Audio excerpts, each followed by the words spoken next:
como o amor de Deus não é a celebração de ser amado. E eu queria que vocês não esquecessem disso. O amor de Deus não é a celebração de ser amado. O amor de Deus é a forma com que Ele se movimenta em nossa vida para que a gente possa aprender a amar o outro. E a maior expressão do amor de Deus é o servir. Não o serviço, como nós compartilhamos aqui. Não o fazer em si, mas o servir. Ter um coração submisso à direção do Espírito, que muitas vezes servir a Deus vai ser não fazer alguma coisa. Quando a gente se converte, a maioria das formas que a gente ama a Deus é deixar de fazer alguma coisa, principalmente aquelas coisas que desagradaram a Ele há tanto tempo, né? E agora nós nos encontramos com Ele e estamos dispostos a fazer com que o coração dele sorria com a nossa vida, amém? Então eu vou compartilhar um texto com vocês que está em 2 Samuel, no capítulo 23, para a gente mergulhar um pouquinho mais nessa cena em relação ao lava-pés de Jesus. Como isso de fato não era somente uma celebração de humildade, não era somente a exposição de um líder, de um grande líder, ou do maior líder, psicólogo, profeta, que já existiu, que já pisou e andou entre nós, mas era sim o estabelecimento de um parâmetro muito estreito em relação ao que a igreja vive, já viveu, vive e ainda precisa viver. Amém? Então está escrito em 2 Samuel, falei primeira não, né? 2 Samuel, capítulo 23, a partir do verso 8.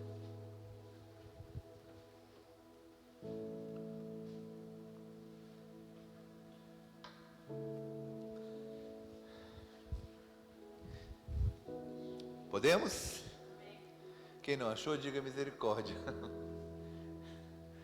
Diz a palavra do Senhor: são estes os nomes dos valentes de Davi: Josebe Basebete, filho de Taquemoni, o príncipe dos três, ou o principal, se preferir. Foi este que com sua lança matou 800 homens de uma vez. Você pode repetir isso comigo? 800 homens. 800 homens. Depois dele, Eleazar, o filho de Dodô, filho de Aui, entre os 3 valentes que estavam com Davi, quando desafiaram os filisteus ali reunidos para a peleja, enquanto os homens de Israel se retiravam, este se levantou e feriu os filisteus até lhe cansar a mão e ficar apegada à espada. Naquele dia o Senhor operou um grande livramento e o povo voltou para junto de Eleazar somente para tomar o despojo. Então a gente tem uma outra cena onde um homem lutou tanto, por tantas horas, de tantas formas, conseguindo vitória pela mão do Senhor, que a mão dele não conseguia mais se desapegar à espada. De tantas horas que ele ficou com a espada em punho, fazendo o que tinha que fazer. Amém? E no versículo 11 diz: depois dele Samar, filho de Agé, o Ararita, quando os filisteus se juntaram em Leí, onde havia um pedaço de terra cheio de lentilha, o povo fugiu diante dos filisteus. Mas Samar pôs-se no meio daquele terreno e o defendeu, matou os filisteus, e o Senhor operou um grande livramento. E aonde eu quero chegar é nessa história pequenininha de 2 versículos, de um homem chamado Samar, que também é caracterizado na palavra de Deus como um dos valentes de Davi. Lá atrás, queridos, a gente tem uma cena onde Davi estava sendo perseguido por por Saul, e ele se escondeu numa caverna, se chama Adulão, e junto de Davi estavam escondidos muitos homens que estavam seguindo a Davi, porque identificavam que Davi era um homem segundo o coração de Deus, que Davi era um homem valente, que Davi era um homem adorador, que Davi era um líder por excelência, que Davi tinha liderança não só atribuída por Deus, mas liderança de exercício em relação à responsabilidade de cuidar das coisas que são do Pai. Então aqueles homens se juntaram em Adulão, escondendo-se de Saul, porque eles confiavam, admiravam e acreditavam em Davi. Mas a Bíblia diz que aqueles homens eram os homens divorciados, homens com dívidas, homens com muitas mazelas sociais. Homens e mulheres da igreja hoje, elas chegam e muitos de nós estamos assim dentro da igreja, porque existe um caminho a percorrer depois que a gente conhece o Senhor. Quando a gente encontra o Senhor, a gente começa a identificar nas nossas vidas aquilo que a gente nem sabia que era pecado. Muitos de nós nos orgulhávamos do pecado, achando que a gente estava fazendo a coisa certa, porque a gente estava defendendo algo e era de bom coração, e era por princípios. E aí a palavra de Deus vai elucidando a nossa mente, ela vai abrindo um caminho, quebrando as correntes, tirando os espinhos. Eu adoro música, querido. Ainda bem que eu não sei cantar, porque eu ia ser um infeliz cantando, misericórdia. Eu amo a música porque ela é uma expressão da alma do ser humano. Muitas vezes uma expressão muito ruim, muito horrível, mas ela é a expressão da alma do ser humano, assim como algumas outras artes, né? E a esposa do William concorda comigo, porque ela fala pelos cotovelos, a esposa do William. Ontem o William me levou em casa, lá em Mauá, 38 horas de viagem. Eu não escutei a voz dessa moça, gente. Não sei se é porque a gente fala muito ou porque ela fala pouco, né? Né, irmã? Mas eu te amo mesmo assim, viu? Mantém assim. É porque a gente foi vacinado com agulha de vitrola. E vitrola é coisa de velho, né? Os jovens nem sabem o que é vitrola. Bom, deixa eu retomar o raciocínio. E aí a gente tem a história de Samar, um filho de Ageu, um ararita que, quando os filisteus estavam dando em cima do povo e o povo de Deus estavam fugindo dos filisteus, existia um pedaço de terra com lentilha. E a Bíblia diz que era um pedaço de terra mesmo. A Bíblia diz que não era a terra dos araritas, não era a terra do Ageu, o ararita, que era o pai dele, e muito menos as terras de Samar, filho de Ageu, o ararita. Era um pedaço de terra, cheio de lentilha. E lentilha é provisão. Então é daqui. Lentilha é provisão. Lentilha é aquilo que vai fazer a manutenção do povo, principalmente um povo que está fugindo. Toda vez que existia um desafio desse, e o povo fugia, sempre existia necessidade, sempre haverá necessidade de ter provisão mínima, para que seja sustentado aquele povo, independente do opróbrio que ele esteja vivendo. E aí Samar se plantou no meio daquele pedaço de terra, quando os filisteus estavam dando em cima dos filhos de Deus, em cima do povo. E ele matou todos os filisteus que tentaram passar por ali, entraram naquele lugar. E a Bíblia diz que Deus operou um grande livramento. Esse capítulo, um pouquinho para trás, um pouquinho para frente, aborda muitos assuntos a respeito da honra, postura e coragem, né, de homens que estavam direta e indiretamente ligados a Davi. E só para a gente não perder o fio da meada, querido, coragem não é ausência de medo. Coragem é a forma com que a gente enfrenta o medo. Coragem é a forma como a gente se posiciona diante do medo, assim como o amor de Deus não é a celebração de ser amado, mas sim a forma que a gente aprende a se posicionar para amar. E amar é uma guerra. Então, afivele seu cinto aí, toma o seu lugar mais confortável, porque a gente vai falar de uma coisa muito desconfortável, que é lutar. E eu não estou falando de trincheiras que são estabelecidas dentro das nossas casas, nos nossos trabalhos, trincheiras políticas. Nós falamos de trincheiras que já estão erguidas há muito tempo. Conforme o pastor Elzo falou, a referência dos dois filhos de Adão, a primeira família da terra teve um assassinato. A primeira família. Não dá um desânimo de falar assim, como é que eu vou guardar a minha família depois de tanto e de tudo que o mundo viveu, vive e ainda há de viver? Como é que eu tenho a esperança?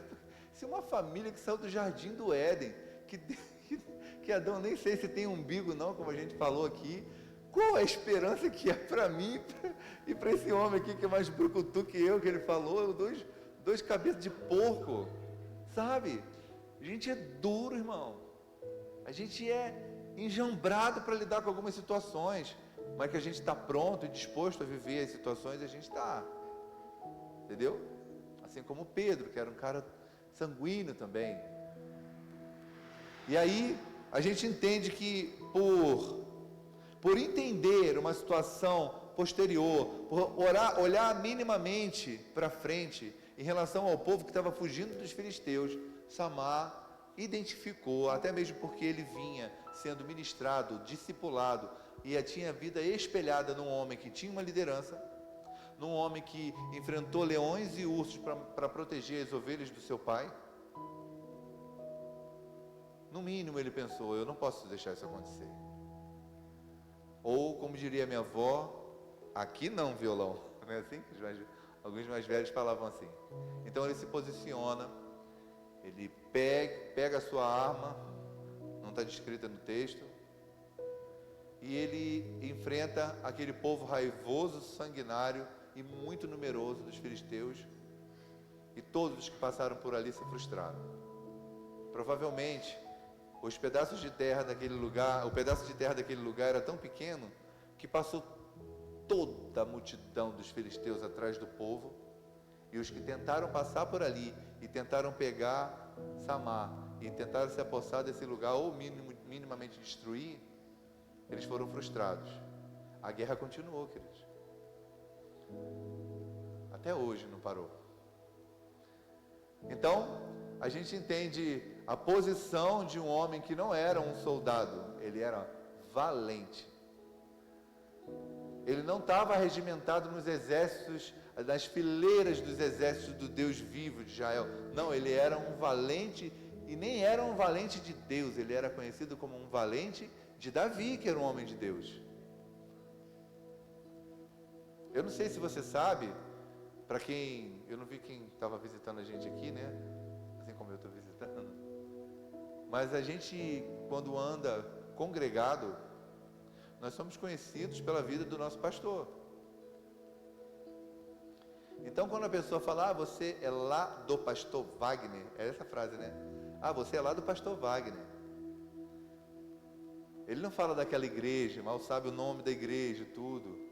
E é muito legal, no meu caso, que às vezes eu estou num lugar e eu estou há 7 anos só em São Paulo, conheço quase ninguém. Você congrega onde? Eu congrego lá antigamente era Nova Geração, né? E aí, do Vaguinho, né? Do China. Eu conheço. Joguei muita bola com ele. Vaguinho é um milagre. Tá vivo, que Deus quer. As pessoas conhecem a história. As pessoas conhecem por onde ele passou. As pessoas muitas vezes estiveram ali.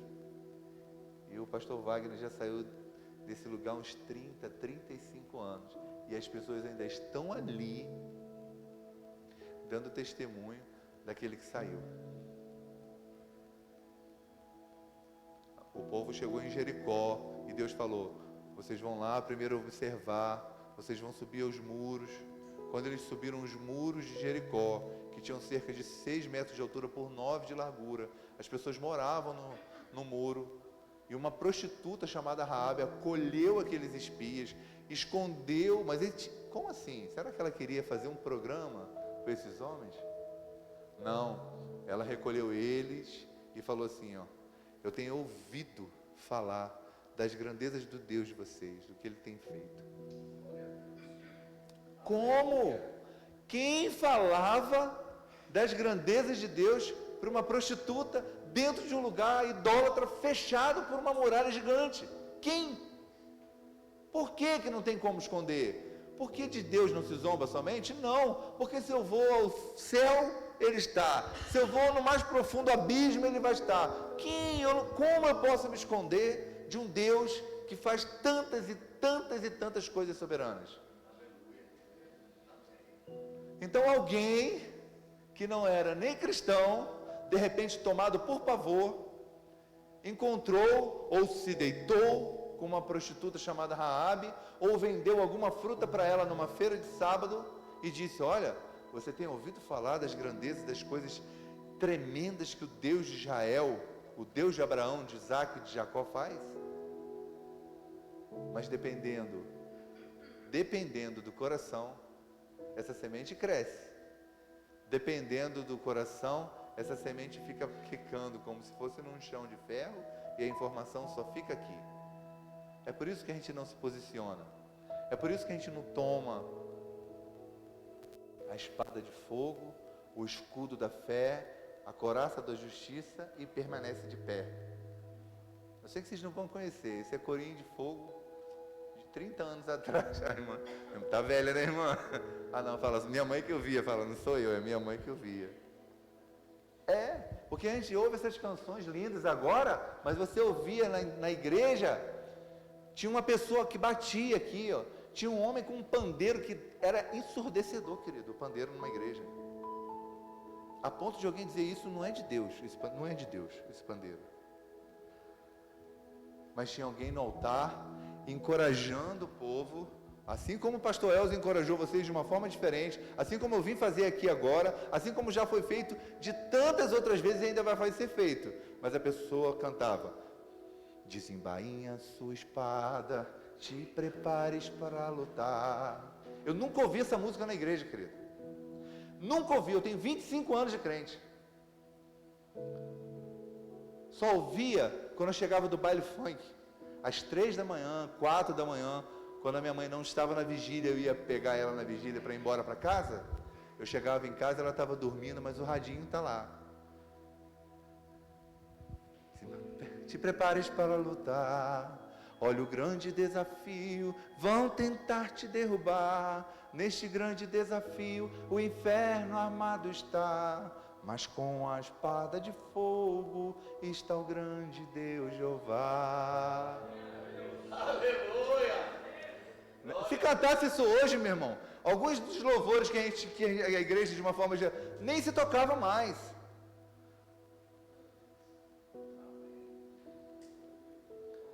Antigamente você estava na igreja, a pessoa entrava na igreja, antigamente, porque eu não sou antigo, tá? Pelo amor de Deus, não vai me confundir. Eu estou pintando minha barba de branco. E a pessoa entrava na igreja, sabe o que ela ouvia? Hoje eu resolvi cantar para vocês, desviar vocês de uma vez. Mas ou tinha alguém no altar, e normalmente era uma mulher, né, que canta. É a mulher mais ousada que homem. E aí a pessoa ouvia uns visitantes e dizia, amigo, ouça agora nesse hino o que vou dizer. Jesus é o único amigo e quer salvar você. O meu estado era para morrer, mas Cristo me pegou. Justiça Ele fez por mim, me estendeu a mão. Sou feliz, sou de Jesus, Jesus é meu, seu braço me conduz. Tem crente velho, não é assim? Se queres também ser feliz, aceite a Jesus.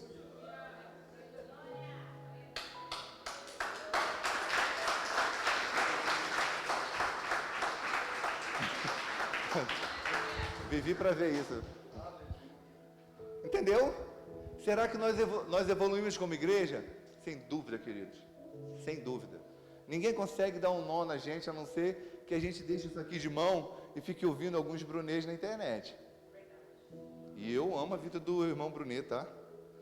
Deus tenha misericórdia de mim e dele. Mas assim, a palavra que Deus quer revelar para você, para a sua vida, é você que vai extrair daqui, por intermédio do Espírito. Então pegue a espada de fogo, pegue o escudo da fé, lute essa luta contra você. Deixa Deus queimar você dos pés à cabeça. Seduzir de uma forma, na melhor forma da palavra, porque sedução é uma palavra horrível. Mas Ele te conduzir, Ele te atrair, melhor dizendo, para um lugar de sofrimento personalizado. A sua dor é só sua. Os seus desafios são só seus.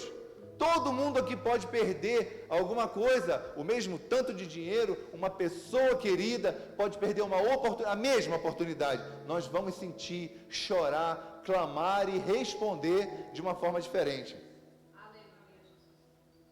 E quando a gente responde, a coisa acontece. Por quê? Porque Deus não responde pergunta, Deus responde respostas. Ele vai de encontro a você. Ele vai direto de encontro a você, dizendo: olha, o que você está precisando? Pai, meu pastor eterno, celestial, Pai amado, querido, Pai eterno de misericórdia. Fala logo. O que você quer? E a gente está tão ferido, igual aquele homem. O que você quer que eu faça para você? Eu estou aqui há 37 anos, eu não tenho ninguém. Essa é a frase. Eu não tenho ninguém que me empurre na água quando os anjos mexam a água, movam a água, para que eu seja curado. Então não era a ocasião de alguém. Ele falou: eu não tenho ninguém. Não tenho ninguém que ficasse aqui comigo e dissesse: olha, eu estou aqui, a gente pode não chegar, eu vou te empurrar lá dentro, você vai tomar uns 50 banhos, até você ser o primeiro, mas eu estou aqui com você. E Jesus é muito prático, como ele já tinha vencido essa guerra, porque ele já era o cara, por assim dizer. Ele falou: não precisa não, vamos furar a fila? Aleluia! Fica de pé. Tá indo para onde, cara? É sábado, mas o cara que me curou falou para eu tomar minha cama e ir embora para casa. Eu estou obedecendo, eu estou me movendo. O que você está fazendo, cara? Larga a mão desse cara, esse cara é um pilantra. Larga essa mulher e esquece. Não vale a pena. Não vale a pena você investir nessa pessoa. Não vale a pena. Eu estou falando igual o paulista já, Irmãos, quando você investe tempo, dinheiro, oração, principalmente oração na vida de uma pessoa, você está crescendo como jardim. Porque orar é amar. E orar é servir a quem você nem conhece. Já pensou o tamanho do galardão das pessoas que se curvam, né? Colocam o joelho no chão e cingem os lombos com uma toalha e pegam um pouco de água da vida e se dobram no próprio quarto para orar pelo presidente dessa nação? É forte, Jesus. Porque a gente acha que não vale a pena orar por ele. Sabe por quê? Porque a gente julga ele como responsável pela nossa situação. A nossa situação não está assim por causa do Lula, ou por causa de Bolsonaro, sei lá, de qualquer um, queridos. Nós somos uma nação corrupta. Uma nação de homens e mulheres corruptos. Porque quem semeia na carne, colhe corrupção. Quem semeia no espírito, colhe vida eterna. Mas quem semeia na carne, colhe corrupção. E a corrupção entra nos menores lugares, através das menores frações de improbabilidade. Naquela hora que você fala, que você tem que tomar uma decisão e ter uma palavra pontual. Então, sabe como é que é? Não dê lugar ao diabo. E aí a hora que você precisa se colocar de pé, aonde você estiver, e dizer: eu te resisto em nome de Jesus. Você não vai falar isso aqui. Você não tem autoridade para falar isso. Acabou. É ali onde se separam os homens dos meninos, os adultos das crianças. Porque a pessoa fica fragilizada. Por muito tempo eu achei que Jesus chamou Pedro de Satanás, como se Satanás fosse um adjetivo. E não, eu entendi que Satanás entrou em Pedro, porque Pedro queria impedir que Jesus morresse. E querendo, porque eu também ia querer, querido, que ninguém matasse Jesus. Eu amo Jesus, Jesus está andando comigo, que agora alguém vai me matar ele. Não, é nós, Jesus, é nós. Só que o propósito de Deus era que Jesus morresse, senão a gente não estaria aqui. E aí Pedro, em nome de Jesus, quer impedir que o nome de Jesus seja mantido sem passar pela morte. Que autoridade isso ia ter sobre os nossos pecados? Como ele ia cumprir o propósito? E aí Pedro achou uma oportunidade, falou, achei um amor fraudulento. Não porque ele não é verdadeiro, mas ele é fraudulento por intermédio da palavra. Esse amor corrompe a palavra. Esse amor como é que os estudiosos usam? Ele é refutável. Por isso que se chama seita. Tudo aquilo que se diz religião e a Bíblia refuta, se chama seita herética. Não é porque a pessoa usa capuz vermelho e acende vela, não. Seita é aquilo que eu prego, Gilson, para vocês, que a palavra de Deus não respalda. Nesse sentido, eu sou um herético. E qualquer um de nós, claro. Então, assim, essa guerra de fazer com que a palavra de Deus se mantenha viva no coração das pessoas, até que as pessoas possam usufruir dela a tempo perfeito, é nossa responsabilidade. É uma guerra que a gente tem que manter acesa. Eu não consigo ler a Bíblia com movimento nenhum. Eu só consigo meditar na palavra sozinho, de madrugada. Não consigo ler a Bíblia com a minha filha correndo, querendo minha atenção, querendo passar maquiagem na minha cara, pintar minha unha, sabe? Querendo brincar, que eu escove o cabelo das bonecas e faça penteado com ela. Eu não consigo fazer as duas. Eu só entendo que eu estou tentando viver a Bíblia quando eu estou brincando com ela, e quando eu não estou, eu preciso ler. Aí sim, eu estou mergulhando, imergindo naquilo que Deus tem para mim. E é uma guerra, sabe por quê? Porque aí tem dia que você leva até a hora de estudar ou de meditar, e naquela hora você já não consegue mais. Aí você cai no sono. Aí você... Sabe o que eu faço, querido? Você já ouviu falar em mensagem subliminar? Já? Quando eu me converti, a gente ouvia os discos. Ao contrário, tinha as mensagens lá, cabulosas, né? E tinha um pastor, não sei se tem, o pastor Josué Erion, né? Se tiver morto, que Deus o tenha, como dizia minha avó. Não sei o que isso quer dizer, que Deus o tenha, mas se ele estiver vivo, glória a Deus pela vida dele. Mas eu pego a minha Bíblia ela tem...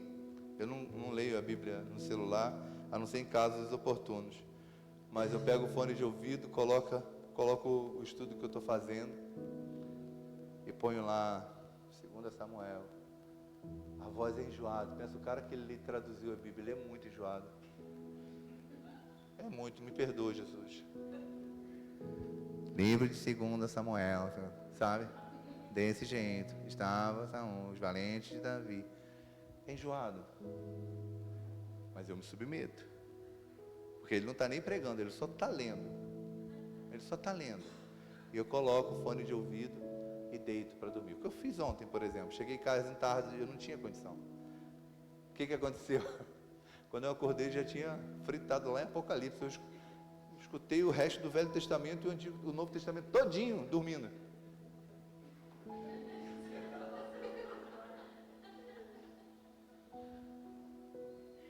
Pensei, eu vou dar bom dia pro vizinho, ele vai cair.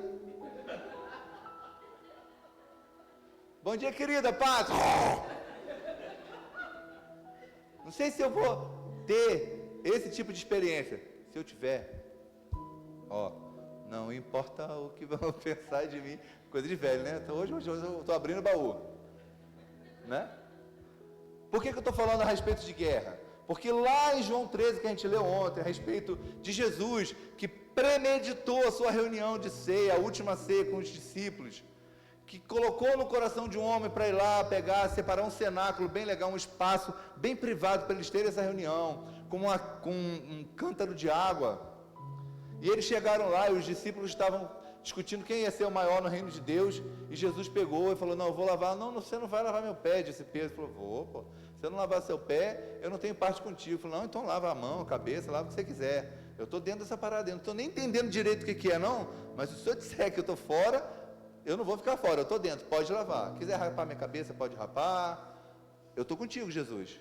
Eu nem entendi, porque ele falou, você não vai entender agora, mas depois você vai entender. Então, se é só depois que eu tenho que entender, mas eu tenho que decidir agora, é difícil, né? Não é difícil? Come aí, pô. Toma esse remédio. Calma, toma. Vai por mim. Já ouviu essa palavra? Dá um calafrio, né? Vai na minha que é sucesso. Pode tomar, pô. Pô, irmão, mas esse remédio é tarja preta, tem certeza? Pô, fica em paz, meu. Tomo isso desde garoto. Tá falando sério, irmão? É sério, tomo isso desde garoto, pode tomar. Eu falo, mas irmão, eu tô aqui do lado. Eu falo, você tá aqui? É uma guerra, né? Viu? Você entendeu? É guia de cego. É um cego guiando o outro cego e os dois vão cair no buraco. Sabe qual é o problema, querido? É o mesmo buraco. É igual o cego e o caolho, assim, ó. É sério. A gente é tão orgulhoso que o cego e o caolho batem de frente um no outro. E um fala, você não está olhando por onde anda? Aí o outro fala, você que não anda por onde olha. Tipo, a culpa é sempre do outro. Pô. Já que eu estou no momento piada, que não é piada, não é a ilustração, mas eu não sou palharinho não, é uma parábola mesmo da vida. Eu vou repetir uma história que eu sempre falo, porque ela é muito propícia, ela é a história da minha vida. O rapaz foi no médico perguntar o que ele podia fazer, porque a esposa dele estava ficando surda. Falei, minha esposa estava ficando surda. E eu preciso... Ela não quer vir. Eu falo com ela, ela não vem. Ela fala, não vou no médico. O que eu faço? Aí o médico falou, qual é o grau da surdez dela? Aí ele falou, eu não faço ideia. Não sabe distância? Ele falou, não sei falar. Então faz o seguinte, você chega em casa, você vai chegar agora mais ou menos na hora do almoço, ela vai estar lá na cozinha fazendo comida, né? Então você chega na porta da sala e fala com uma voz normal. Amor, o que tem para comer? Para o almoço? Aí se ela não responder, você vai adentrando. E aí quando ela responder, você vai ter a noção da distância que você está falando.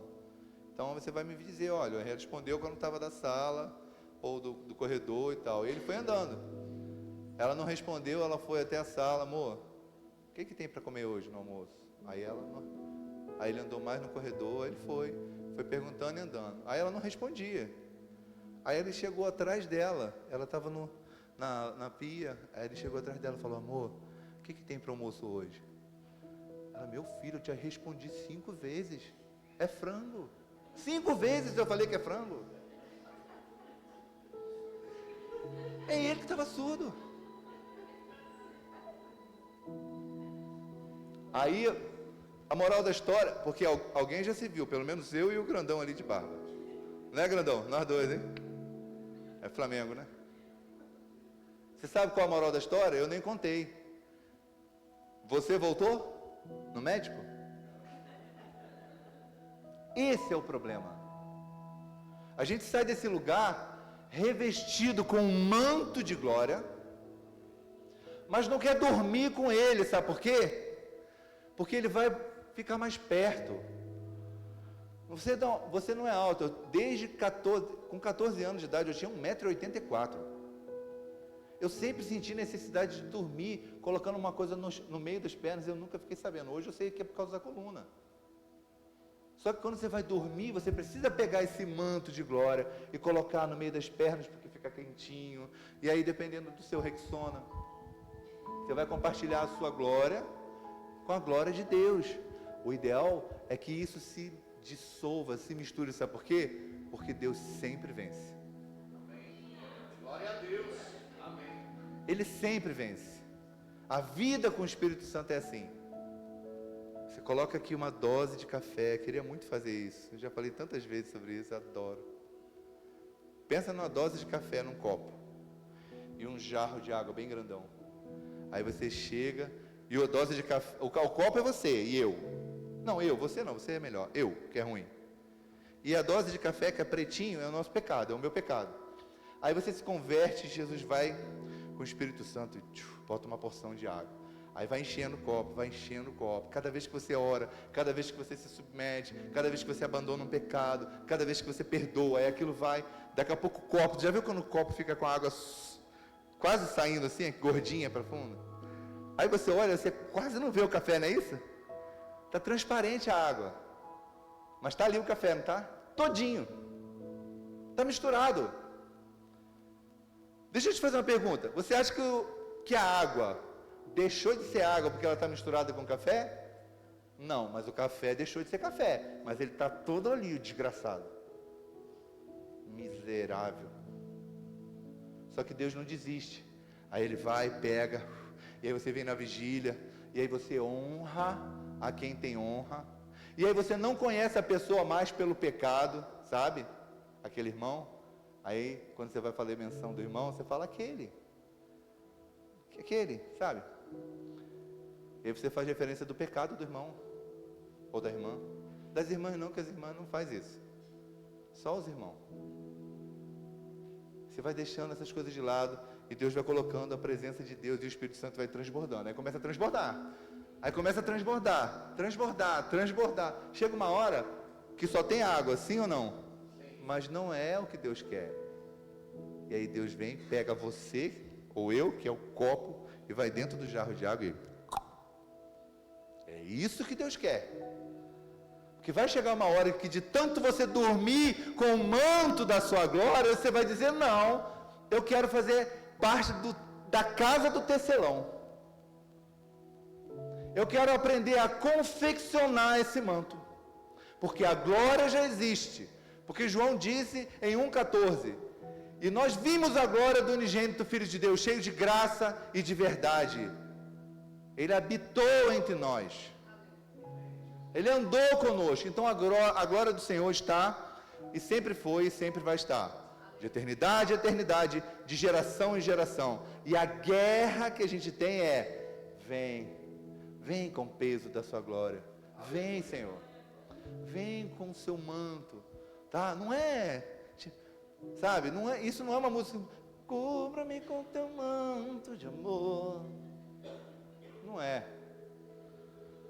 Isso não é rogar. Eu rogo, às vezes, para que Deus me tire os sentidos.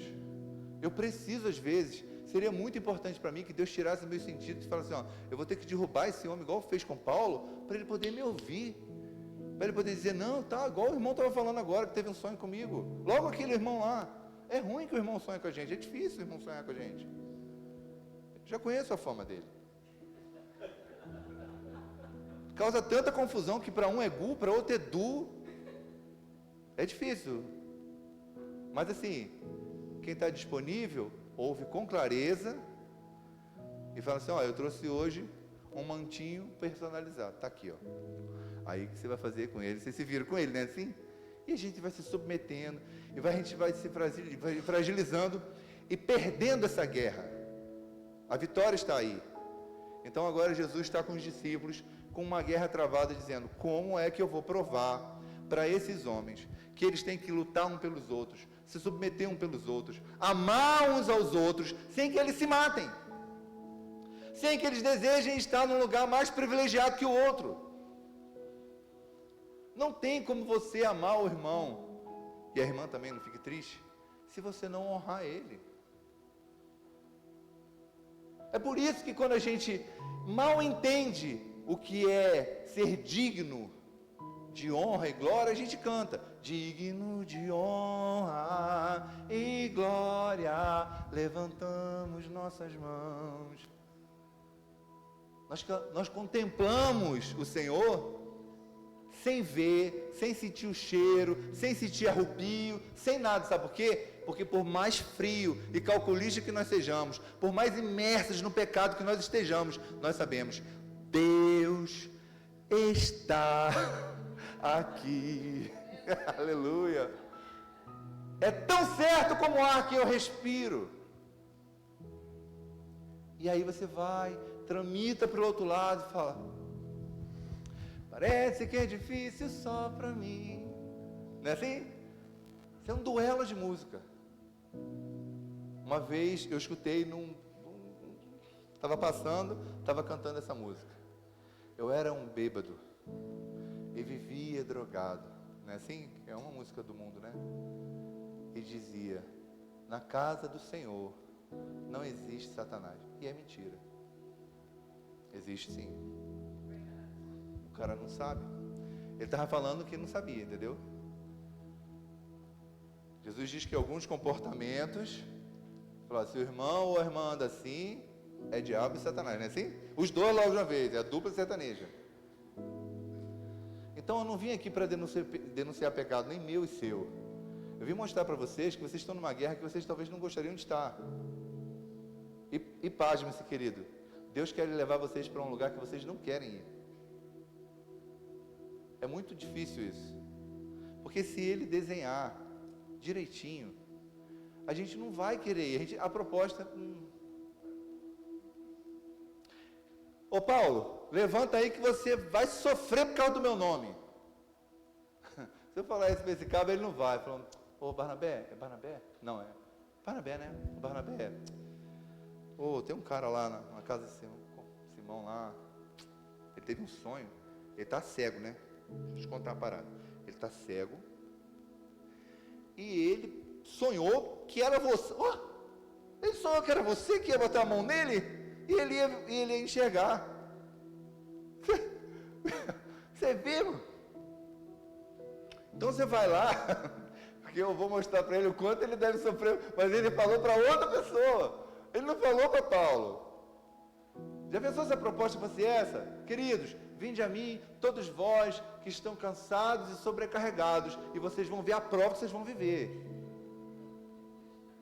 Vem para você ver. Como dizia o irmão lá da comunidade da igreja, com Jesus o bagulho é doido. É missão contextual. Não é assim? Está dentro da... É verdade. E as pessoas entendem. Essa não é a proposta de Deus? Não. Mas não quer dizer que as coisas não são assim. O reino de Deus já está estabelecido.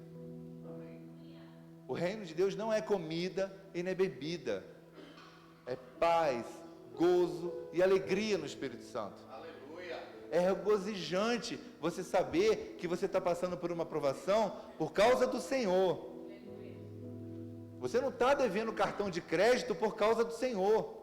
Você gastou e você foi incompetente, ou teve um problema muito grande, ou ficou desempregado, alguma coisa, ou você emprestou o cartão de crédito para cooperar com alguém. De alguma forma você entrou nesse caminho. Não foi Jesus que colocou você, e nem eu. Então tem algumas coisas que nós precisamos, assim como o nosso pecado Jesus não colocou nele, e ele pagou o preço por todos os pecados. Todos eles. Então, quando você olha para a sua... O que você vê quando você olha para a sua mão? Eu vejo uma ferramenta, principalmente a minha mão. Eu fico pensando, eu ganho a vida com um dedo. Eu sustento a minha casa com um dedo. Fazendo assim no mouse. Alguma meia dúzia de pessoas já falaram comigo isso. Eu falei, não, cara. Esse corpo tem uma cabeça. Não é só esse corpinho bonito, não. É uma cabeça pensante. E é uma cabeça submissa. Porque muitas vezes você está trabalhando, você tem que parar e dizer assim, eu estou num ritmo tão acelerado, que se eu continuar, eu vou me esborrachar nas pedras. Eu tenho que frear. E paro. Aí eu mando uma mensagem para o bispo. Aí as pessoas falam, do nada? Minha filha tem 4 anos, não sei onde ela ouviu falar do nada. Eu não falo do nada. Então do nada ela falou isso. Pai, estava lá nas 4 anos, querido.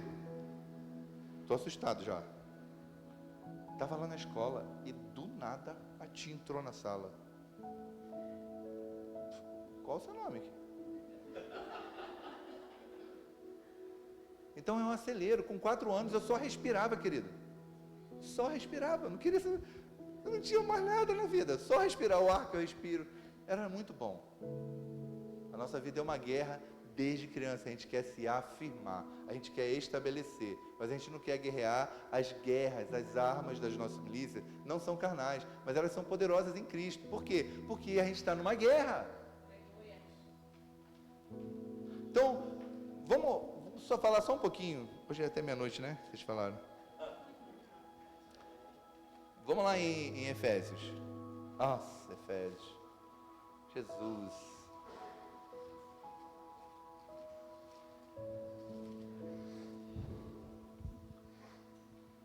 Efésios 6.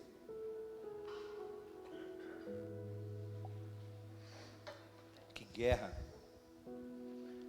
Eu peço perdão para os irmãos que eu estou enrolando para falar uma coisa que eu tenho que falar, mas eu queria ter a convicção em Cristo de que vocês querem ouvir, que vocês precisam, não tenho dúvida, porque eu não queria também, tive que ouvir, porque eu precisava. Então, eu não vim aqui escandalizar vocês com uma palavra que vocês não estavam prontos, ou alguma coisa assim, ou mudar o rumo da prosa, como diziam os mais velhos. Mas é uma palavra de paternidade. Vamos ler, para a gente entender um pouquinho mais sobre essa guerra. Não temos que lutar, 6:12 de Efésios. Vamos no 10. No demais, irmãos meus, fortalecei-vos no Senhor e na força do seu poder. Qual é a força do poder de Deus? Eu não me envergonho, Romanos 1, do Evangelho, porque é o poder de Deus para aquele que crê. Então ele está falando, Paulo está falando do Evangelho, da palavra de Deus. Fortalecei-vos no Senhor e na força do seu poder. E para você que achava, ou acha ainda, que o Evangelho é só de depois de Jesus, se ele é só depois de Jesus, ele está desde Gênesis, porque Gênesis é depois de Jesus. Porque tudo que a gente viu e nossos olhos podem alcançar, foi criado pelo poder da sua palavra? Não, pela palavra do seu poder. É o que está escrito. Já pararam para pensar que a luz chegou antes do sol na terra? Quando o sol chegou, querido, já existia luz. Ele já estava aqui. Vamos ler. Ai, Deus, daqui a pouco a gente começa a cantar de novo, os irmãos começam a sair, pouco a pouco. Versículo 11. Revestivos de toda a armadura de Deus, para quê? Para que vocês possam estar firmes contra as astutas ciladas do diabo. Pisar no freio. Pois não temos que lutar contra a carne, contra o sangue, contra o irmão, contra a irmã, contra os governantes, contra os inimigos, contra as pessoas, e sim contra os principados, contra as potestades, contra os poderes deste mundo tenebroso, contra as forças espirituais da maldade, não da bondade, é claro, ou então não resista a Deus, resistir ao diabo, porque ele é uma poderosa força da maldade, nas regiões celestiais e não do mundo. Se o diabo está no irmão, expulsa o diabo, resiste o diabo e ame ao irmão. Outra dica que eu vou dar: ame pessoas e não coisas. Use as coisas, mas ame pessoas. Não troque isso de lugar, porque o nome disso é idolatria, e ela não está só ligada a pessoas. Glória a Deus, obrigado. 13, portanto, tomem toda a armadura de Deus, para quê? Para que vocês possam resistir ao dia mal, e havendo feito tudo, que tudo é esse? Ficais firmes. Esse tudo aqui, só você pode responder, porque a sua vida é diferente da minha. A nossa guerra é a mesma contra os mesmos inimigos, mas a minha carne milita contra o que ela deseja, e a sua carne milita contra o que a sua carne deseja. Sim ou não, queridos? Sim. Glória a Deus. 14, estáis, pois, firmes, como? Tendo cingido os vossos lombos com a verdade. Não é a palavra de Deus só, é a verdade. A prática é o critério da verdade. Não é só o que você fala e assume como verdade que é verdade. Para você é mais verdade o que você vive, principalmente para os outros. Principalmente para os outros. Então, complementando o que a pastora falou, que é o que eu e o William estavam falando ontem, que é o que Charles Spurgeon falou na década de 16, não é? 1700, 1600 e pouco, 1700 e pouco, né? 800, pregue o Evangelho, se for preciso, fale, use a boca. Vestida com a couraça da justiça, calçada os pés na preparação de quê? Do Evangelho da paz. Então a gente está falando aqui da palavra de Deus.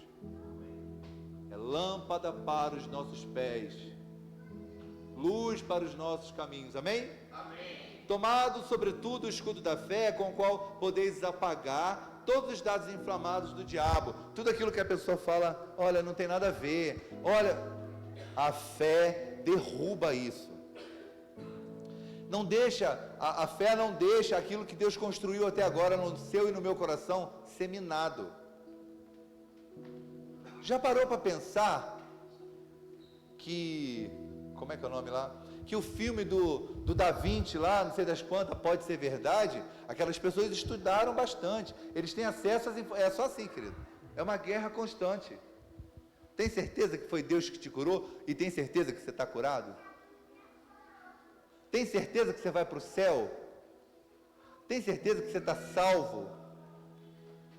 Quem tem certeza da sua salvação aqui? Levanta a mão assim e fala: ainda bem que eu vou morar no céu. Só o pessoal daqui, né?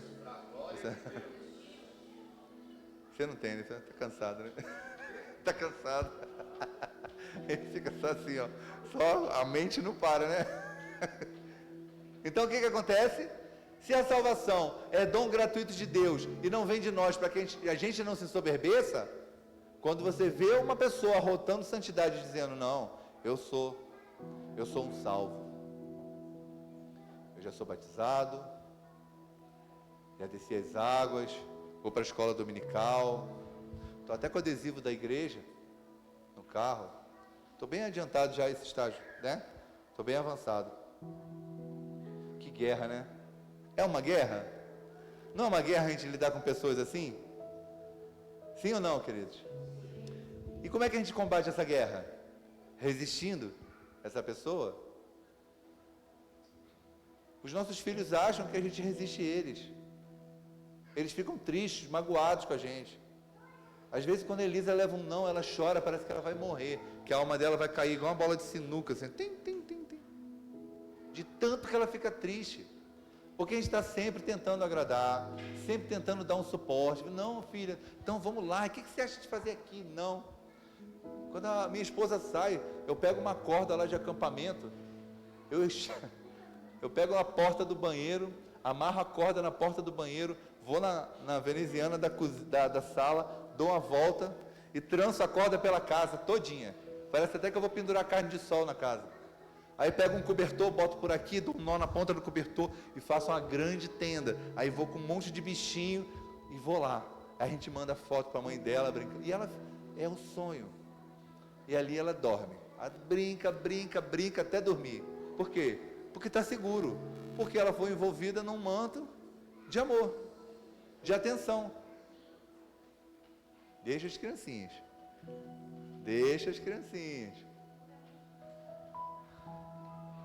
Está tudo pronto lá, as espadas? Agora não, mas eu falo, as espadas, as facas, está tudo pronto? Tá. As irmãs estão preparando ali. Hoje eu vou circuncidar o povo. Fica aí, irmão, vai embora não. É bom a gente falar dessas coisas com descontração, porque Deus não tem prazer na nossa postura quando a gente procrastina a cura, porque Ele é o dono da cura. Ele está pronto para nos elevar a um nível mais excelente, mas Deus não gosta, Deus não ama a procrastinação. A procrastinação impede, ela prorroga, é igual um cheque predatado que você vai jogando para frente. Chega uma hora que isso vai caducar. Sabe por quê? Deus desistiu de curar? Não, a gente aprendeu a viver com a doença. A gente aprendeu a viver com a limitação. A gente aprendeu a viver com a pornografia. A gente aprendeu a aceitar. E não só entender, mas aceitar o vizinho que coloca o funk lá. Aquele funk que você já sabe. Uma vez eu peguei a minha filha, hoje ela tem 20 anos, a mais velha. Ela tinha 4 anos a idade da Elisa. Eu peguei ela, fui no vizinho. Falei: querida, essa aqui é a Elisa, tudo bem? Boa tarde, tudo bem? Falei: eu queria que você explicasse para minha filha o que esse cara está cantando aí na sua caixa de som. Eu não consigo explicar. Você tem coragem de explicar?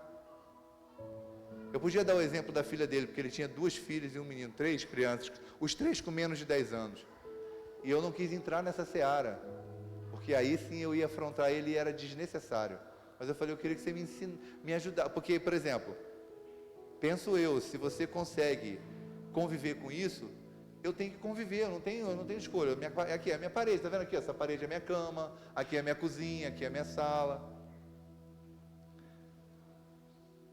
Estou te entendendo, tá? Você está me entendendo.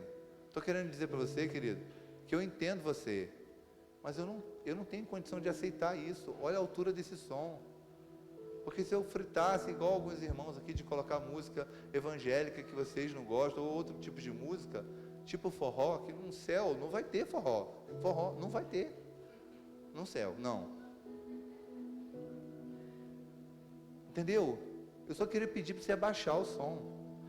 É domingo, querido, são 8h30 da manhã. 8h30 da manhã de domingo. Por favor. Ou então você selecione mais as músicas que quiser, que eu te empresto os CDs. Dependendo do CD que você puser, eu te empresto até minha caixa de som para você ampliar aí. Mas não é o caso. Vamos. E aí eu puxei no bolso. Quer um Trident? Fui selar a amizade. Por quê?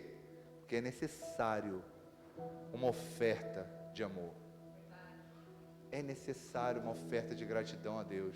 Por quê? Porque eu consegui fazer aquilo sem ter que comprometer outras coisas. Porque é difícil.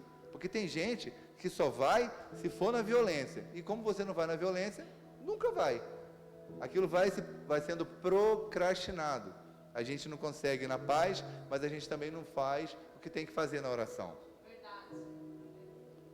Então, a respeito da guerra, como a gente leu lá com os valentes de Davi, a guerra ela está sendo exercitada por causa da honra, da admiração. Aqueles homens estavam dispostos a dar a vida por aquelas pessoas. E praticar a honra é tão difícil, por quê? Porque nós somos alienados. A gente quer, e outra coisa, honrar uma pessoa não é a gente elogiar ela, ou fazer algo que ela se sinta privilegiada pelas coisas que ela faz. Como eu estou te falando aqui há 3 dias, querido, não se trata de servir só, se trata de servir, de ser. Amigo não é aquele que anda contigo o tempo todo, mas vai chegar uma hora que você, aquele arroxo, você sabe exatamente para quem ligar. Você sabe exatamente aonde ir. Você sabe. É diferente de hoje. As pessoas não entendem. As meninas de 15 anos, amiga. A gente não sabe o valor de uma amizade. A gente não precisou viver o valor de uma amizade para a gente poder caracterizar na nossa vida. Olha, essa pessoa é realmente... Às vezes a gente nem sabe. Às vezes é tanto tempo que a gente não vive um episódio de necessidade de um amigo que a gente nem sabe. Sabe por quê? Porque a gente é brasileiro. Quantos já ouviram falar de Ayrton Senna? Meu pai assistia a corrida por causa do Ayrton Senna.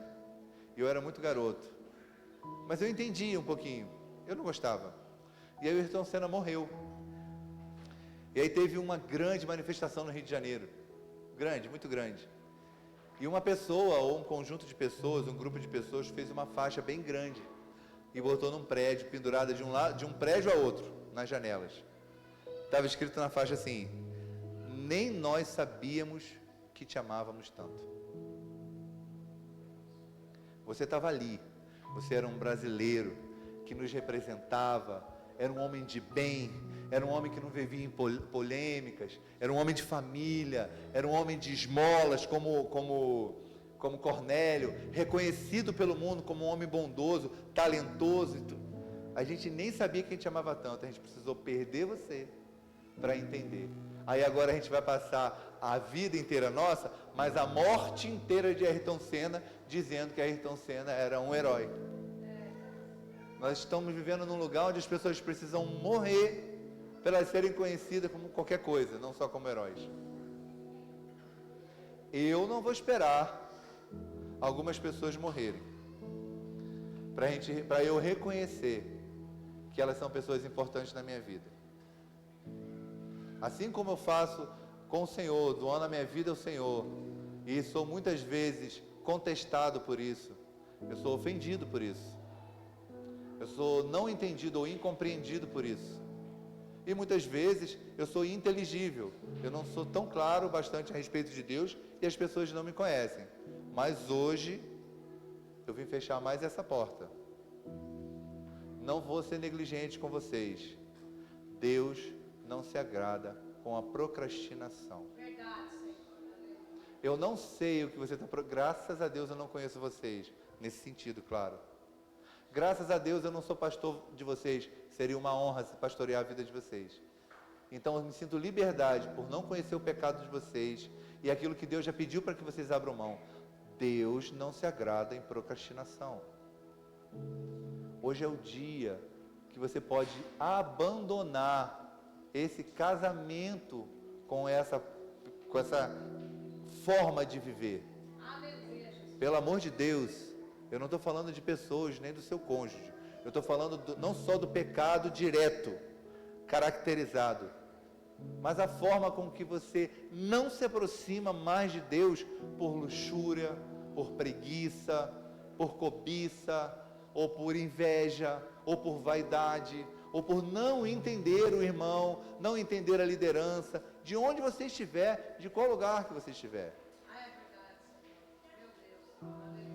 Deixe que as suas mãos hoje falem por vocês, sugiro. O que a gente pode experimentar aqui hoje é um antes e depois desse entendimento. Porque nada do que eu falei aqui foi muito novidade para vocês, não. Talvez eu tenha falado de um jeito diferente e da outra vez você não tenha sorrido, mas hoje você sorriu. E você lembrou de uma pessoa que da outra vez você não lembrou, mas de uma forma ou de outra, você sabia tudinho que eu estava falando aqui. Não com esses personagens, não com essas palavras, mas você já sabia. E se você sabia, queridos, e não está vivendo, você está procrastinando. Tem misericórdia de nós, Senhor, que vamos levando com a barriga, como os mais velhos falavam, né? Vai levando com a barriga. Ah, outro dia eu faço. Estou precisando conversar, irmão. Ou se eu estou muito ocupado. Não tem importância não. Aí ele desiste. Algumas coisas são emergentes. Sabe essa coisa de, em vez de pregar, pregue, se for preciso, fale. Muitas vezes você prega com o ouvido, querido. Você sabia? Você senta, ouve a pessoa 3 horas, não abre a boca e a pessoa te agradece. Obrigado. Foi muito bom. Tá bom. Eu vinha conversando com o Uber, né? Foi diferente a minha conversa. Eu falei, dessa vez eu não vou abrir a minha boca. E eu percebi que o rapaz era homossexual. E eu deixei. E ele estava muito atento ao trânsito, aquela coisa toda, eu deixei. Aí passou 15 minutos da viagem, eu falei... eu ia perguntar se era seu irmão, tô brincando. Da sua esposa. Eu falei, você fala sempre assim? Bastante assim? Ele, não, é porque tal, que não sei o que lá, eu sou uma pessoa, na verdade, gosto de conversar, eu sou simpático e tudo, mas eu fui denunciado no Uber por conversação demasiada, é um termo, eu não sei se alguém excessiva. Ou seja, o cara pega você, um estranho, leva até onde, eu não estou falando que você é obrigado a aceitar não, porque você pode falar, amado, você pode me dar licença que eu estou ouvindo um áudio aqui, que eu estou orando, você me dá licença que eu quero ficar em silêncio e tudo, você pode ser cortês, e você interrompe a pessoa que está falando de alguma forma e fala, olha, por favor, eu queria ficar um pouco meditando, ou qualquer coisa, mas não, você deixa passar, e como você não conhece, porque se você conhecesse alguém que conhece aquele cara, você ia lá falar dele, e como você, que eu digo nós, né, qualquer pessoa, e como você e eu não conhecemos, a gente vai lá na plataforma, e fala, esse cara é assim, ó. Vou te fazer uma pergunta, e eu estou respondendo por mim. A minha esposa, ela vai fazer um lanche, ela vai no Google e vê quantas estrelinhas o comércio tem, o que a pessoa está falando, quais são as referências e tal. Eu não faço isso. Só que hoje eu não peço mais nenhum lanche. Se eu puder, eu não peço. Porque eu sou alvo do lanche desesperado. O meu lanche sempre chega frio, bagunçado, atrasado. Isso quando nem vem. E aí a gente aprendeu, falou, você não vai pedir lanche, né? Não vai perder a bênção. Não, não vou. Se puder, eu vou. Se não puder, você não tem uma escolha. Falou, vamos pedir onde a gente já conhece. Mas não é tão bom, mas ele vai chegar. E eu não vou olhar para a cara do motoboy e dizer, filho de Belial. Não vou. Então você se conhece. Você vai se envolver de novo com o soldado de Deus. Ele não se embaraça com essas coisas do mundo. E são coisas que são criadas dentro de você. Não é só que o mundo é confuso, não. Porque o entregador não está nem aí, pô. Ele não faz o sanduíche, ele nem ganha pelo sanduíche. É uma entrega e tudo. Falou, ô senhor, me perdoa. Pô, mas você levou 2 horas para chegar aqui, cara. Você saiu tem 1 hora. Ele falou, pois é, mas eu chego na portaria de um condomínio, de prédios, e tem que ficar lá. Eu não posso ir até a beirinha da janela levar para o cara, eu tenho que ficar lá. Aí a pessoa faz a comunicação, aí depois a comunicação volta e tudo. E aí você vai compreendendo a batalha do outro. Fala, bom, ele não está pronto, eu não estou pronto. Então nossas relações estão cortadas a partir de agora. Por quê? Porque andarão 2 juntos se não estiverem de acordo? Sim ou não? Vê lá se a espada está pronta lá, as facas. Então eu queria, vamos lá, eu queria diante de Deus que os pastores dessa casa viessem aqui, que eu queria orar por eles, todos, por favor. E se tiver algum pastor visitando a gente, e tipo assim, eu queria chamar o profeta Du também aqui, por favor.